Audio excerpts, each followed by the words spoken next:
पाठशाला में आप लोगों का स्वागत है। आज से इस चैनल पर हम लोग शुरू करते हैं सोशल साइंस, जिसमें हम लोग सबसे पहले हिस्ट्री शुरू करेंगे। और हिस्ट्री का सबसे पहला चैप्टर है हमारा यूरोप में राष्ट्रवाद। यूरोप में राष्ट्रवाद फ्रांस की क्रांति के साथ शुरू हुआ था। तो सबसे पहले हम फ्रांस की क्रांति देखेंगे। हालांकि फ्रांस की क्रांति का मेन टॉपिक 9th क्लास में पढ़ाया जा चुका है, इसमें केवल थोड़ा सा चर्चा है तो बताना जरूरी है। तो देखते हैं फ्रांस की क्रांति आखिर हुआ क्यों। तो कोई भी क्रांति क्यों होता है?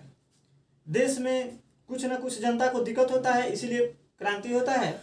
तो वही था, फ्रांस में राजनीतिक कारण हुआ, सामाजिक कारण हुआ या आर्थिक कारण हुआ, जिसके चलते वहाँ के लोगों को क्रांति करना पड़ा। तो एक एक कर सभी देखते हैं। सबसे पहले देखते हैं राजनीतिक क्रांति। राजनीतिक क्रांति में हमारा आता है सबसे पहले निरंकुश राजशाही। वहाँ पे जो राजा थे उस टाइम लुई 16वां थे फ्रांस की क्रांति के समय। और लुई 16वां बहुत ही निरंकुश और प्रतिक्रियावादी राजा था। यहाँ पे आता है कि निरंकुश और प्रतिक्रियावादी। निरंकुश तो आप लोग समझ रहे होंगे, जो क्रूरता से जनता का शोषण करता है। प्रतिक्रियावादी वो होते हैं जो किसी भी विरोधी को, चाहे वो कोई विपक्षी दल हो चाहे जनता हो, उनको कानूनी तरीके से दमन करते हैं, कानूनी तरीके से उनके विरोध को खत्म करते हैं। और निरंकुश में उनको मार काट कर खत्म करते हैं। समझ में आया? तो वहीं राजनीतिक कारण में सबसे पहले था निरंकुश राजशाही, जहाँ किसी भी विरोध करने वाले को क्रूरता से व्यवहार किया जाता था। फिर राज दरबार की विलासिता था। राज दरबार की विलासिता में आप लोग पढ़े होंगे 9th क्लास में। ये टॉपिक हम लोग 10th क्लास में नहीं है, फिर भी कहानी पूरा जानना चाहिए, इसीलिए आप लोगों को लिया गया है। तो इसमें 9th क्लास में आप लोग पढ़े होंगे राज दरबार की विलासिता। उसमें क्या था, आप लोग जानते होंगे लुई 16वां की पत्नी मेरी एंटोनेट। तो उसका आप लोग देखे होंगे 16 हजार रानियाँ थी। तो उसको कहते हैं विलासिता। उतनी रानियाँ रखना, और भी जितने भी कुलीन वर्ग के लोग थे वहाँ के। कुलीन वर्ग के लोग कौन थे वहाँ पे? जो जनता से कर वसूलते थे और सैनिक में भी काम करते थे, वहीं वहाँ के कुलीन वर्ग के लोग थे। वे लोग भी बहुत विलासिता करते थे। तो प्रशासनिक भ्रष्टाचार में उस समय ऐसा होता था कि जो कुलीन वर्ग वाले लोग थे वे क्या करते थे, अपने वर्ग के लोगों का सेना में भर्ती करते थे, अपने वर्ग के लोगों का ही कर वसूलने वाले लोगों के जगह पर भर्ती करते थे। मतलब दूसरे वर्ग के लोगों का कोई वैल्यू नहीं होता था। तो समझिए कि प्रशासनिक भ्रष्टाचार में प्रशासन जो था उसका पूरा हाथ कुलीन वर्ग के हाथ में था, क्योंकि वो सैन्य में भी थे और कर भी वसूलते थे और भ्रष्टाचार वही करते थे कुलीन वर्ग के लोग। उसके बाद था हमारा न्याय व्यवस्था की दुर्बलता। तो न्याय व्यवस्था की दुर्बलता, उसमें तो आप लोग मालूम है निरंकुश शासन है, तो न्याय व्यवस्था कैसा होगा? कोई न्याय जनता को नहीं मिलता था। कोई भी शिकायत लेकर जाइए तो आप ही पर कोड़े बरसते थे, मतलब कि न्याय नहीं मिलता था। व्यक्तिगत स्वतंत्रता का अभाव इसमें था कि आप कोई भी काम अपनी मर्जी से नहीं कर सकते थे। आज के ज़माने में है कि आप कोई भी बिजनेस कर सकते हैं, कुछ भी कर सकते हैं, लेकिन उस टाइम में आपको जो बोला जाए वही कर सकते थे। राजा का फरमान आया आप वही करेंगे, तो जनता में क्रांति आएगा ही, इस तरह सताया जाएगा। तो फिर देखिए वहाँ पर सामाजिक कारण था।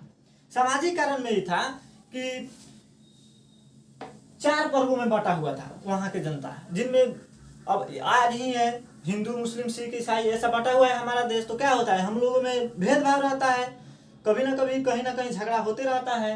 हालांकि रहना चाहिए एकता से। तो देखिए पादरी वर्ग, कुलीन वर्ग, कृषक वर्ग और मजदूर वर्ग, इन वर्गों में बटा हुआ था। अब पादरी वर्ग क्या थे? ये राजा के सबसे करीबी थे। ये थे वहाँ के पुजारी और राजा के सलाहकार, जिनसे राजा सहायता लेते थे। और कुलीन वर्ग ये तो वहाँ के राजा के बराबर ही थे, समझिए, क्योंकि राजा तो फरमान करते थे, ये सबसे ज्यादा शासन करते थे, कर वसूलते थे और सैन्य में काम करते थे, और सबसे ज्यादा कृषक को परेशान करते थे। कृषकों पर इतना कर लाद देते थे कि कृषक सबसे ज्यादा परेशान था वहां पर। और मजदूर वर्ग तो और शोषित थे। मजदूर वर्ग काम भी करते थे, उन लोगों का सेवा भी करते थे महल में, लेकिन उनको पैसा नहीं मिलता था, खाने पीने का बहुत इन लोगों को तंगी था, जिस कारण इनमें भी असंतोष था। फिर आता है आर्थिक कारण। देखिए, आर्थिक कारण में हमारा दोषपूर्ण कर व्यवस्था। कर का कोई लिमिट ही नहीं था। अब भोग विलासिता करते थे लोग, पैसा कम होता था। इतना हालत खराब था उस समय फ्रांस का कि 50% फ्रांस का जो रुपया था वो कर, जो दूसरे देश से कर्ज लिया था उस टाइम फ्रांस, उसका ब्याज चुकाने में लग जाता था। सोचिए, अब उसका सीधा सीधा प्रभाव जनता पर पड़ता था। उन पर कर, जब उनको कमी हुआ कर बढ़ा देते थे। यानी कि दोषपूर्ण कर व्यवस्था, कर का कोई लिमिट नहीं था। फिर देखिए बेकारी की समस्या। अब वहां पे अपना मन से कोई काम नहीं करता था, तो जब अपने मन से काम नहीं करेगा तो काम में मन लगेगा नहीं। तो उस समय बहुत सारे लोग बेकार थे, काम नहीं करते थे। तो जो बेकार होगा उसको दिक्कत होगा ही, तो फिर उससे भी जनता को समस्या थी। व्यापारिक एवं व्यवसायिक अवरोध। अब देखिए, अपने मन से कोई व्यापार नहीं कर सकता था, व्यापार करता भी था तो उसमें बहुत सारे नियम थे कि आपको व्यापार में इतना रुपया सरकार को पहले देना पड़ेगा, वहां के राजा को। तो उसके चलते बहुत सारा अवरोध था। तो व्यापारी वर्ग भी वहां का असंतुष्ट था। सैनिकों में असंतोष। अब पैसे की कमी के कारण वहां सैनिक को भी पूरा पैसा नहीं मिल पाता था, और ना ही उनका अच्छा से भरण पोषण हो रहा था। तो इसीलिए सैनिकों में भी बहुत सारा असंतोष था। तो इन सब को मिलाकर फ्रांस की क्रांति शुरू हुई थी।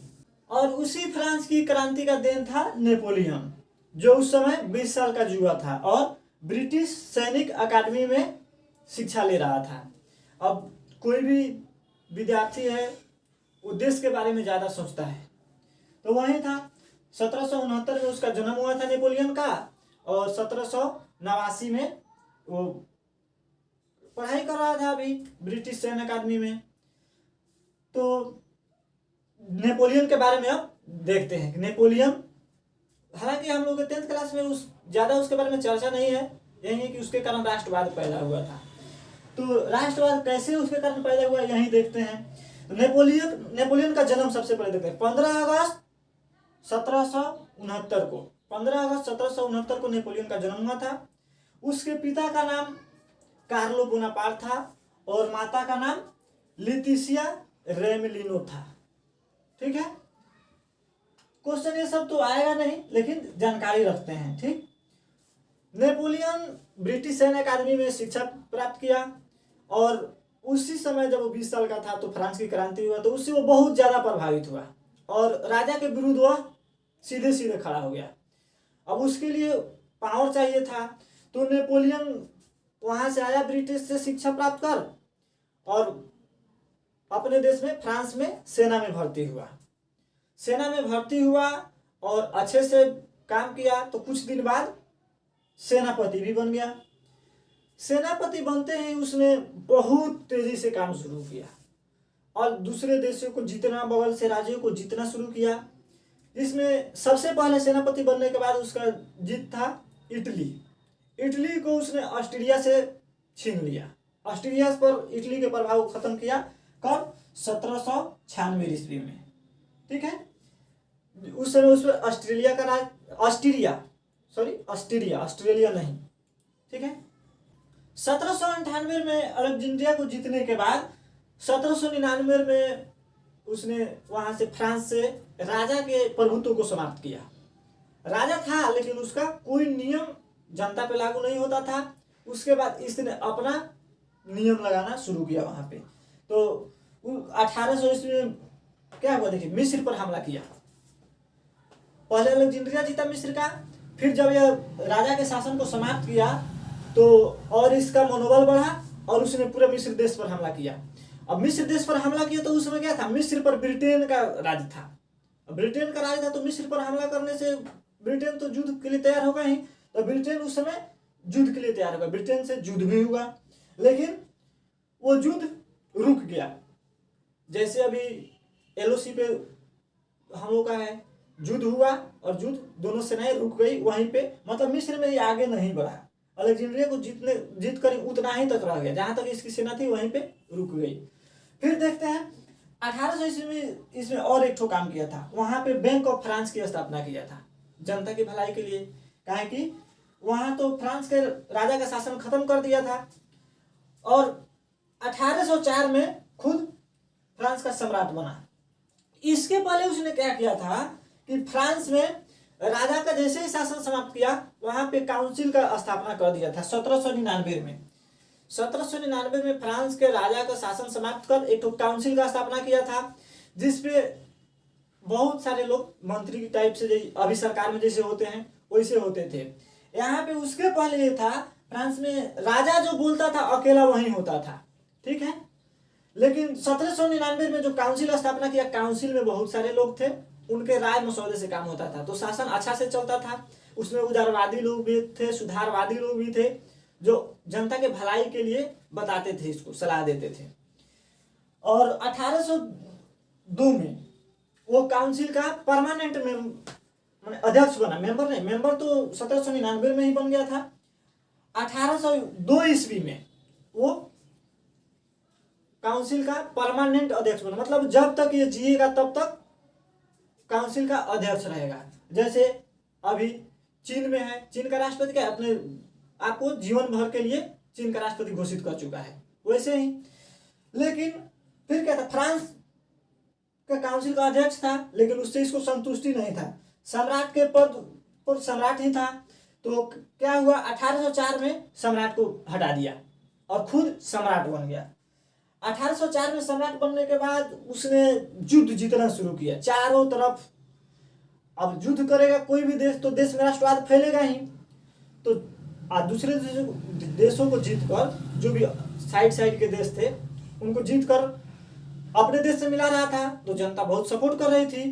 तो नेपोलियन को बहुत जनता का साथ मिला और जनता में राष्ट्रवाद का उदय हुआ। पहले तो जनता अपनी सुविधा के लिए लड़ रही थी क्रांति करके, अब जनता देश के लिए मरने को भी तैयार थी नेपोलियन के साथ मिलके, ठीक है। तो उसी कड़ी में नेपोलियन ने बहुत सारे युद्ध जीते। अब 1813 में जो लीपजिग युद्ध हुआ, उसमें क्या हुआ कि सभी देश एक साथ मिलकर नेपोलियन से युद्ध किए, जो नेपोलियन के हार का कारण बना। अब देखिए, पहले एक के करके देशों पर हमला करता था और नेपोलियन जीत लेता था, पूरे यूरोप में इसका राज छा गया। लेकिन फिर क्या हुआ, सभी देश मित्र राष्ट्र, जैसे जिनमें ब्रिटेन, रूस, प्रशा, ऑस्ट्रिया और हंगरी, ये 5 देश थे, इन लोगों ने मिलकर एक साथ हमला किया और इसे युद्ध किया। तो 1813 में लीपजिग युद्ध में इसको हार मिली और इसको एल्बा टापू पर, पॉइंट नोट करिएगा, एल्बा टापू, फर्स्ट बार नेपोलियन को एल्बा टापू पर बंदी बना के रख दिया गया। लेकिन क्या हुआ, नेपोलियन वहां से भाग गया बुद्धि लगा के। अब जैसे चालाक था, नाटा था लेकिन बहुत चालाक था नेपोलियन, कद काठी में बहुत नाटा था, लेकिन हिम्मत के वजह से उतना आगे बढ़ा, तो वहां से वो भाग गया। और फिर देश में इसका इतना वैल्यू था कि गया और वहां के जो काउंसिल के सदस्य थे उनसे और जनता से समर्थन प्राप्त कर फिर से वहां का सम्राट बना और फिर से फ्रांस को उसी राह पर ले चला। लेकिन 1815 में फिर से मित्र राष्ट्रों ने उसको हरा दिया और इस बार युद्ध हो रहा था वाटरलू का।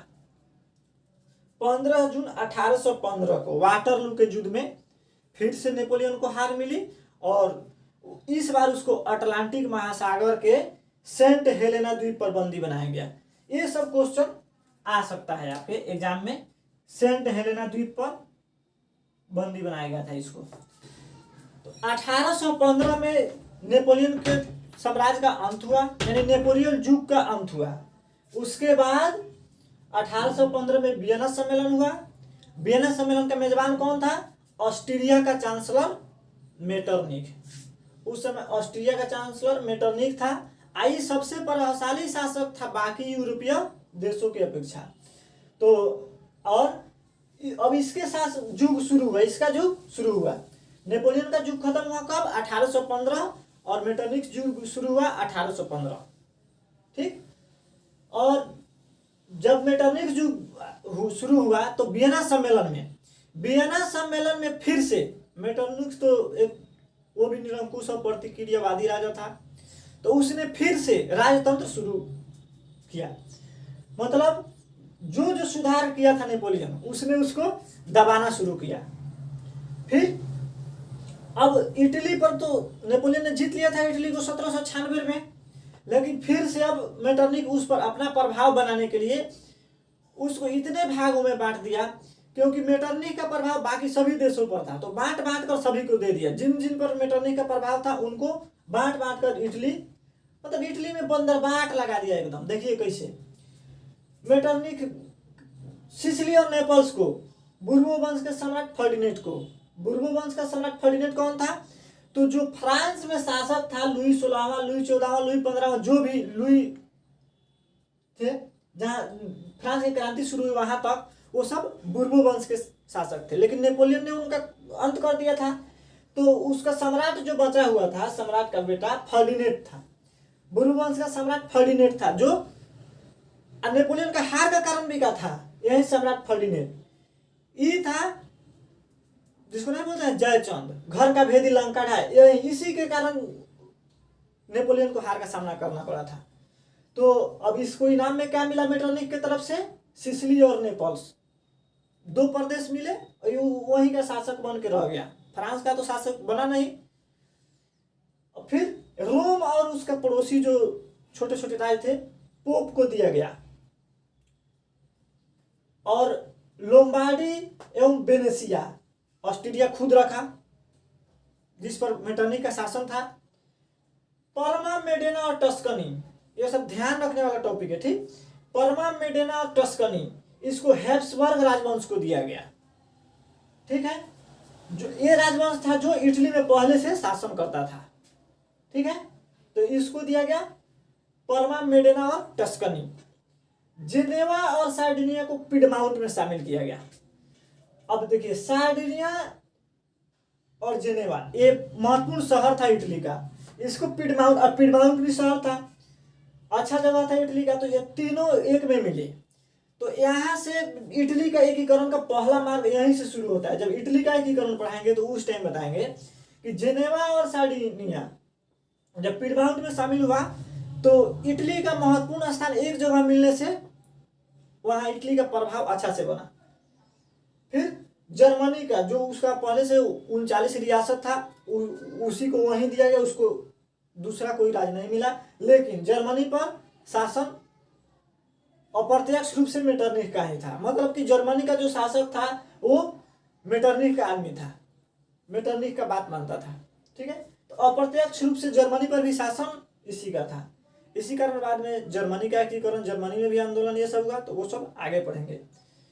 तो जर्मनी के 39 रियासत का संग मिलाकर उसको स्वतंत्र रखा गया। फिर लुई 18वां को फ्रांस का सम्राट बनाया गया वियना सम्मेलन में, ठीक है, जो एक अच्छा व्यक्ति था। मतलब वो जो पहले निरंकुश शासन करते थे लोग, उस सबको पहले वाला चीज नहीं थोपा। ये भी था बुर्बो वंश का ही, लेकिन वो वाला शासन ये समझ गया कि जनता फिर से क्रांति कर देगा हम अगर वही नियम लगाते हैं तो ये नियम बदल के अपना एक नागरिक संहिता लाया। जो नया नियम लाया उसको नागरिक संहिता बोला, ठीक। नागरिक संहिता लाया और इससे जनता की भलाई अच्छा से राज चल रहा था। फ्रांस फिर से अपने देश के उत्थान की ओर चल पड़ा था। लेकिन 1830 में फिर हुआ वहां चार्ल्स एक्स का शासन। और चार्ल्स एक्स जो था वो फिर प्रतिक्रियावादी शासन लगाने को सोचने लगा, और वो नागरिक संहिता को खत्म कर दिया जो लुई 18वां ने बनाया था। अब देखिए, तो फ्रांस की जनता तो अब जागरूक हो चुकी थी, तो अब क्या हुआ, फिर से उसका परिणाम हम लोगों को 1830 की फ्रांसीसी क्रांति के रूप में देखने को मिला, ठीक है। तो अब देखते हैं 1830 की फ्रांसीसी क्रांति। तो 1830 में जो चार्ल्स एक्स था वो भी एक निरंकुश और प्रतिक्रियावादी शासक था जो 1830 में था। उस टाइम देखिए उसने क्या किया कि अपने ही तरीके के प्रतिक्रियावादी और निरंकुश प्रधानमंत्री पोलीगेनेक को बना दिया। पोलिगने उस समय वहाँ का प्रधानमंत्री बना। अब देखिए उसने क्या किया, उसने सबसे पहले लुई 18वां के द्वारा बनाए गए उदारवादी जो नीति थी उसमें नागरिक संहिता बना था जो जनता के लिए काम करता था, तो नागरिक संहिता को खत्म किया। अब नागरिक संहिता को खत्म किया तो फिर से जनता में असंतोष शुरू हुआ। जो वहां के उदारवादी और सुधारवादी लोग थे उन लोगों ने विरोध शुरू किया। अब फ्रांस में तो अब आदत पड़ गया था, जनता को थोड़ा सा सताइए, जनता जागरूक हो चुकी थी, विरोध शुरू हो जाता था, क्रांति शुरू हो जाती थी, तो उसी का देन हुआ। तो प्रतिनिधि संघ और उदारवादी लोगों ने जब विरोध शुरू किया तो पॉलीगने था उसने 4 अध्यादेश लाया जो इनके विरोध को दमनकारी करने के लिए काफी था। अब जब इनको विरोध को दमन किया जा रहा था तो इन लोगों ने जनता से संपर्क किया और फिर से क्रांति शुरू हुई। तो 1830 में क्रांति इसी कारण से शुरू हुआ। क्यों? क्योंकि पोलिगने प्रधानमंत्री बना और इसने नागरिक संहिता को खत्म कर दिया।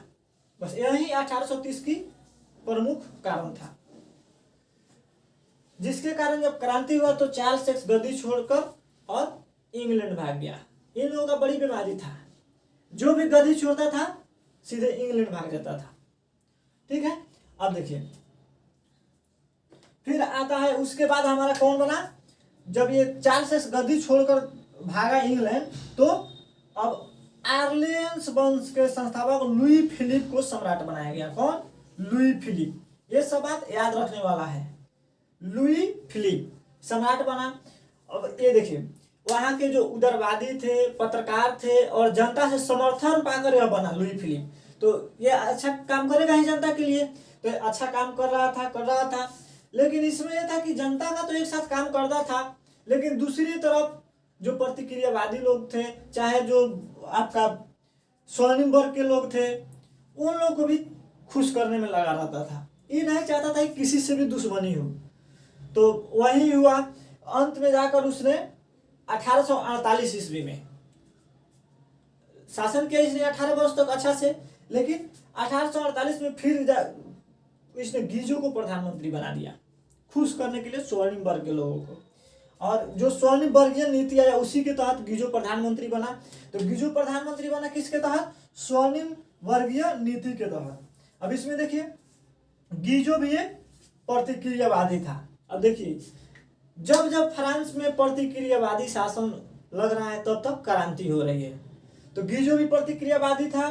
अब गीजो ने क्या किया, गीजो ने जनता की भलाई के लिए जो जो रूल थे उन सबको खत्म करना शुरू किया और फिर से राजतंत्र लाना चाह रहा था। जब जब कोई प्रतिक्रियावादी बना था तो राजतंत्र ही ला रहा था और क्रांति हो रहा था। तो उसको देखते हुए थियर्स के नेतृत्व में, फिर से किसके नेतृत्व में, देखिए ध्यान से, थियर्स। तो 1848 की क्रांति किसके नेतृत्व में? थियर्स के नेतृत्व में हुआ था। एक भी पॉइंट याद रखने वाला है। तो थियर्स के नेतृत्व में 1848 की क्रांति 22 फरवरी 1848 को शुरू हो गई थी और 2 दिन में ही 24 फरवरी को लुई फिलिप को गद्दी त्यागना पड़ा और फिर वो भी इंग्लैंड शुरू हो गया। चलिए इंग्लैंड गया और इस बार किसी को सम्राट नहीं बनाया गया। अभी पहले नेशनल असेंबली बना जो फ्रांस में नहीं था पहले से। संविधान जैसे हम लोग का होता है वैसे संविधान टाइप बना।